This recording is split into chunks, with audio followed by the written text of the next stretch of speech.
Serial Snuggler. Female students at Louisiana State University began suspecting that someone was watching them and snuggling up to them while they slept. These stories became a frequent topic of conversation on campus, but for a long time, no evidence was found to confirm that it was actually happening.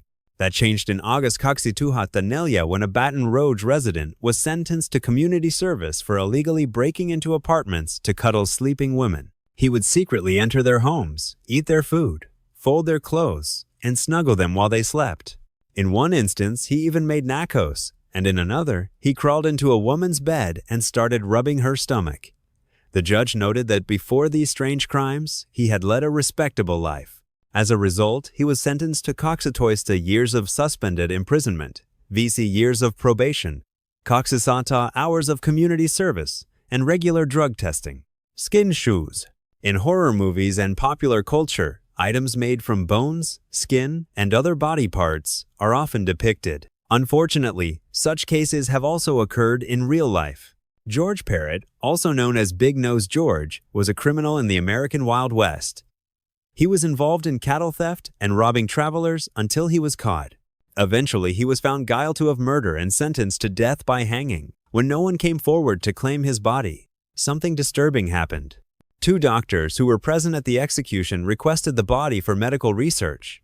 One of them genuinely used it for scientific purposes, studying the structure of his brain. However, the other doctor had a different plan. He removed the skin from the body and made a pair of shoes out of it. Mexican underground tunnels. For centuries, the residents of Puebla, a city in southeastern Mexico, told legends about a mysterious network of tunnels hidden beneath the city. However, for hundreds of years, no evidence was found to confirm their existence. That changed in Coxituhatta when a construction crew began excavations and unexpectedly discovered an extensive tunnel system stretching about 20 miles.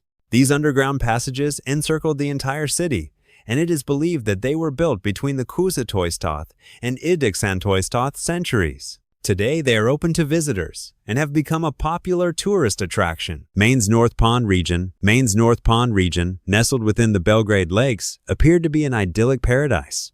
However, beneath the surface of tranquility, a mystery was brewing. For 30 years, over 1,000 break-in reports plagued the area's residential cabins, and the person responsible remained at large. These thefts were consistently carried out when the cabins were empty, and a strange pattern emerged. They occurred more often in the days leading up to Memorial Day and following Labor Day. The incidents grew so common and peculiar that the thief morphed into an urban legend, with tall tales and fabricated details swirling around him. It was unclear whether these crimes were committed by a solitary figure or a group, and some resigned themselves to the idea that the perpetrator would never face justice. The myth persisted, fueled by a lack of substantial evidence, until April 2013. A police officer apprehended a man named Christopher Thomas Knight, who displayed an unsettling demeanor. He declined to answer police questions, expressing instead his feelings of shame.